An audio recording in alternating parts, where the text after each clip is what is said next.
My name is Francesco Manacoda. I'm a curator here at the Barbican Art Gallery, and I have curated this exhibition Radical Nature, which is a historical survey from the end of the 60s till today, looking at how artists and architects have collaborated with nature. For the younger generation that we are profiling here, for example, they are really pioneers, and some of the work that the older generation has produced, for example, the Whitfield by Agnes Dennis.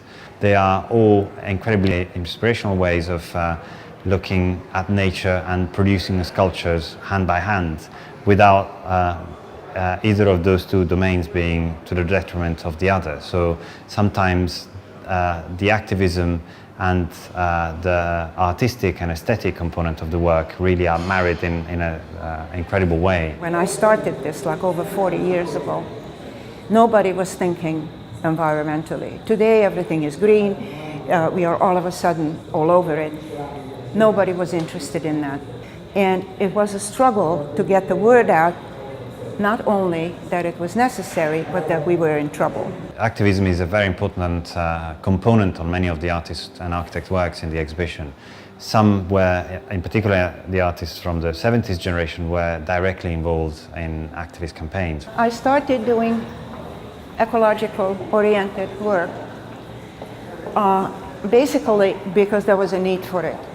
And also, jumping ahead, they have to be large to make an impact. So I gave up painting and jumped off the canvas and into the environment. We look at guerrilla gardening in the context of the events, which is a platform for the show to actually expand in different directions. And guerrilla gardening is an example of an intervention which is partly political and partly aesthetic. It's about really bringing what the city is lacking into the city and bringing it in a sort of forceful and iconic way in order to make the message, not only the political message, but also the aesthetic message spread outside the gallery and reach the wider audience.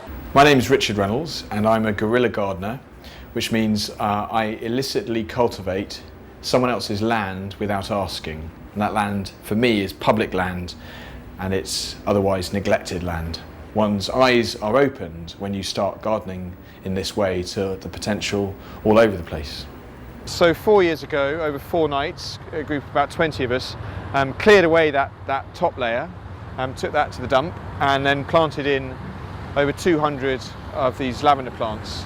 Guerrilla gardening is very much tangible, ongoing, long-term environmental activism. Putting plants in a place where they shouldn't be is of appeal to those with a primary political motivation and to artists as well. But in that context, the gardening activity itself does take a sort of second billing.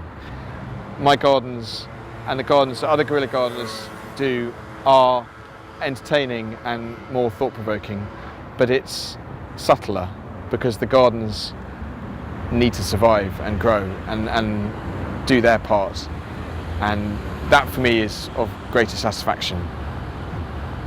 If you look at the exhibition today, it's a very important moment, because all the issues that the artist raised are on the headlines of newspapers every day. But in the same time, the way that the artists are looking at them is a particularly original and poetic one, which sometimes exceeds activism in some way, and suggests new ways of thinking our relationship to the landscape or to the natural world.